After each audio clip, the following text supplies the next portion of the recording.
देखिए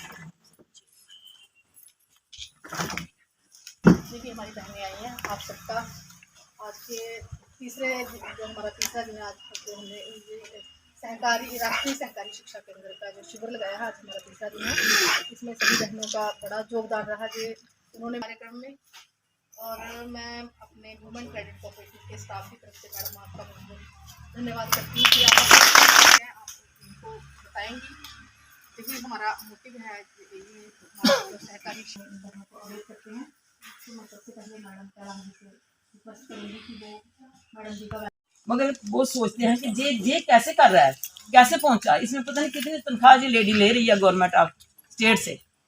जबकि सच्चाई ये है कि हमने गवर्नमेंट से जब शिव भोले हमारे सामने है, एक सिंगल पैनी कभी सरकार से नहीं हमें मिली, ना हमने खाया। महिलाओं का पैसा वहीं पर लोन के रूप में महिलाओं को बांटा। 16 करोड़ के करीब हमारी लोन ट्रांजैक्शन हो गई अब तक। और फिर हम गए भारत सरकार में 2 महीने पहले। हमने कहा कि भाई आप लोग कहते हो वुमेन को सक्षम करना है, आगे बढ़ाना है, इनको कुछ देना है, इनके लिए कुछ करना है, तो कैसे करोगे। हम सीधे जाके कोऑपरेटिव मिनिस्टर से मिले। उस मिनिस्टर ने देखा, पहले उसको बहुत बिजी था वो बेचारा। जब BL वर्मा ने देखा कि एक औरत स्टिक लेके मेरे पास आ गई है, उसने कहा कि हाँ मैडम वो वहां पे फलाना बंदा है ना, अच्छा। मैंने कहा खाक अच्छा, बांध ही रहने दो इस बात को। मैंने ऐसे ही कहा। मैं थैंक यू करना चाहती हूँ ये अपने कोऑपरेटिव जो सोसाइटी है हमारी। मैं सरपंच नारन हूँ, गीतांजलि शर्मा। मैं थैंक यू करना चाहती हूँ ये कोऑपरेटिव सोसाइटी की तरफ से जो उन्होंने 3 दिवसीय हमारे पास कार्यक्रम एक आयोजित किया था। स्टार्टिंग में लग रहा था कि शायद ये कार्यक्रम जो है वो इतना सक्सेसफुल ना हो हमारी पंचायत में, या फिर जैसे आमतौर पर अवेयरनेस कैंप्स रहते हैं वैसा ही रहेगा। लेकिन नहीं, at the end of the day हम देख रहे हैं, जब आज जैसे इनका फाइनल दिन है, तो हम देख रहे हैं कि ये बहुत ज़्यादा हम लोगों को एक्चुअल में फ़ायदा हुआ है। क्योंकि जो एक लैक ऑफ अवेयरनेस था, वो लैक ऑफ अवेयरनेस ऐसा था कि हम लोगों को स्कीम्स का पता चलता है, ये पता होता है कि हाँ ये स्कीम है, इसका ये बेनिफिट है, लेकिन स्कीम अप्लाई कैसे करेंगे, रजिस्टर कैसे होंगे, स्टार्टअप कैसे करना है, वो एक बहुत सारे क्वेश्चंस का एक तरीके से दिमाग में जैसे पूरा चलता है। और वो क्वेश्चंस ऐसे होते हैं जो अनआंसर्ड होते हैं, जिनका कोई पता नहीं चल पाता। इस वजह से लेडीज़ पीछे के पीछे रह जाती हैं।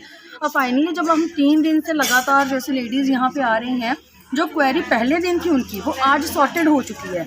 तो मैं कह सकती हूँ कि ये आज जो हमारा ये कोऑपरेटिव सोसाइटी की तरफ से ये जो इनिशिएटिव लिया था इन्होंने 3 दिन का यहाँ पे प्रोग्राम करने का, ये इसका रिज़ल्ट बहुत जो है फाइनल रिज़ल्ट जो है वो बहुत अच्छा आया है और हमें इससे एक्चुअल में बहुत फ़ायदा हुआ है। तो मैं चाहूँगी कि ऐसे इस तरीके के जो हैं 2 या 3 दिन के प्रोग्राम्स जो हैं काइंड ऑफ अवेयरनेस कैंप्स ही हैं, तो ये पंचायतों में लगाए जाएँ, ताकि लोग जो हैं इनके साथ जुड़ने का उनको एक एक्चुअल में डायरेक्शन मिल जाती है कि किस तरीके से हम क्या करें। जैसे कल इन्होंने KVIB वालों को बुलाया था, DSC वालों को बुलाया था, पहले भी हमारे पास वो आ चुके हैं, अवेयरनेस कैंप्स लगाए हैं उन्होंने, अपनी स्कीम्स को बता के जाते हैं। जैसे पता होता है ये मुमकिन स्कीम है तो उसमें 35% जो है वो मिल जाएगा, हम लोगों को सब्सिडी मिलेगी लोन पे।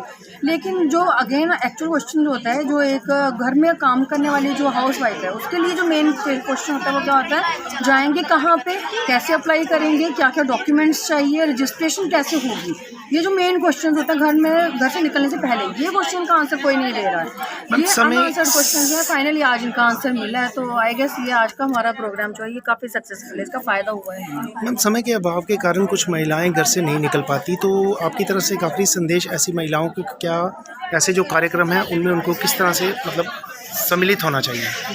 हाँ, ये भी एक जो है सबसे बड़ा क्वेश्चन है, क्योंकि जो एक हाउस मेकर है उसको घर का बहुत ज़्यादा काम रहता है, प्रायोरिटी जो होती है उसकी घर के काम को लेकर ही होती है। ज़रूरी नहीं समझती औरतें ऐसे मतलब कि प्रोग्राम्स में आना।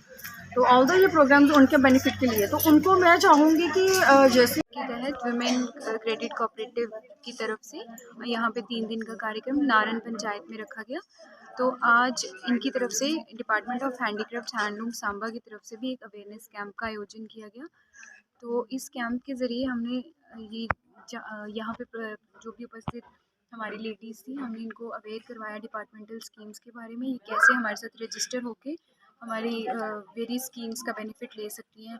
हमने यहाँ पे credit card scheme for artisans and weavers के बारे में बताया, प्रधानमंत्री वीवर मुद्रा का ये कैसे लाभ ले सकती हैं, कारखानदार स्कीम के बारे में बताया और डिपार्टमेंट की रजिस्ट्रेशन स्कीम की क्या प्रक्रिया रहती है उनके बारे में आज इनको विस्तार से हमने बताया।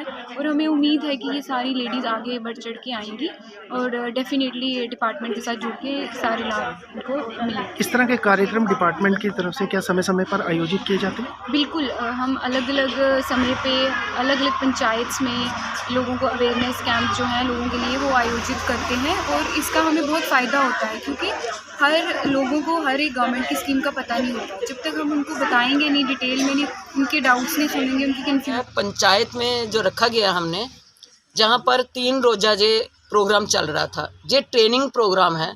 हमको 35 लेडीज़ को ट्रेन करना है, मगर हमारे पास तो ज़्यादा हो जाती हैं। यहाँ रोज़ 35 औरतों को लीडरशिप ट्रेनिंग हम देने जा रहे हैं कोऑपरेटिव की। कोऑपरेटिव मूवमेंट में कैसे इंटर करना है, कैसे कोऑपरेटिव सोसाइटी बनानी है, कैसे डिपार्टमेंट के साथ मिलकर के काम करना है, ये उसके लिए आज हमारा ये कैंप जो है संपन्न है। आज तीसरा दिन हो गया और महिलाओं को अच्छे से समझाया। असिस्टेंट डायरेक्टर मेरे साथ आई हुई हैं, वाइस चेयरपर्सन मेरे साथ खड़ी हैं, सरपंच इस पंचायत की हमारे साथ हैं और बाकी हमारी एम्प्लॉइज़ सारी, जहाँ पर 5-6 एम्प्लॉइज़ भी आई हुई हैं। ये कैंप आज संपन्न हो गया। अब 5वां कैंप था हमारा जम्मू में, अपने जम्मू डिवीज़न में। तो इसमें महिलाओं को हमने ये देखा कि महिलाओं को जब आप कोई काम बताओगे ना, वो करना चाहती हैं। डिपार्टमेंट भी उनसे कोई काम लेना चाहता है, डिपार्टमेंट उनकी हेल्प करना चाहता है, मगर महिलाओं को घर से कौन निकाले? घर से निकालने के लिए भी तो ज़रूरत है। तो उसके लिए जब जिस पंचायत में सरपंच ही महिला है, तो उस पंचायत में कैंप लगाना मेरा सही बनता है। क्योंकि मैंने खख्याल पंचायत में कैंप लगाया, वहाँ भी एक महिला सरपंच थी। कीड़ियाँ गंडियाल में लगाया, वहाँ पर मेल सरपंच थे। और एक जगह और कैंप लगाया, वहाँ मेल सरपंच। अब इस पंचायत में एक महिला सरपंच है, गीतांजलि जी। तो इनकी पंचायत में इन्होंने अच्छा सा खुद भी इंटरेस्ट लिया और महिलाओं ने भी इनकी बात मानी। और आज ये कल तक हमारी 5-6 सोसाइटीज़ हमारी जो महिलाओं की होंगी बनेंगी। हमारी 35 लेडीज़ की लीडरशिप में ये होगा कि 35 जो लीडर हमारी औरतें बनेंगी, वो इतने ही ग्रुप बनाएंगी हर अलग अलग डिपार्टमेंट के लिए।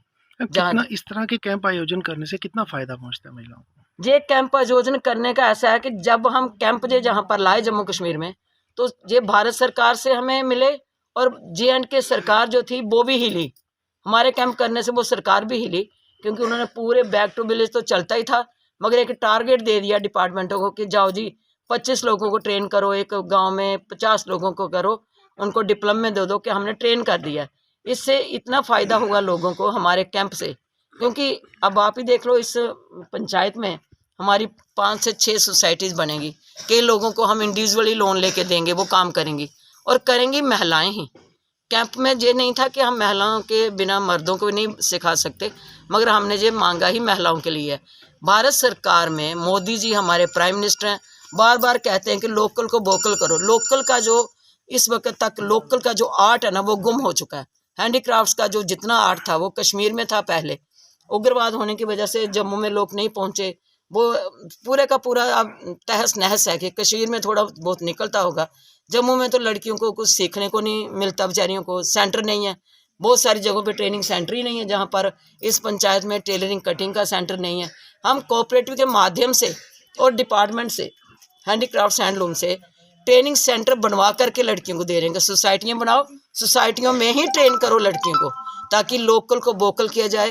प्रधानमंत्री जी की जो ये योजना है, इसको सफल करने के लिए महिलाओं का 50% हाथ बराबर का होगा।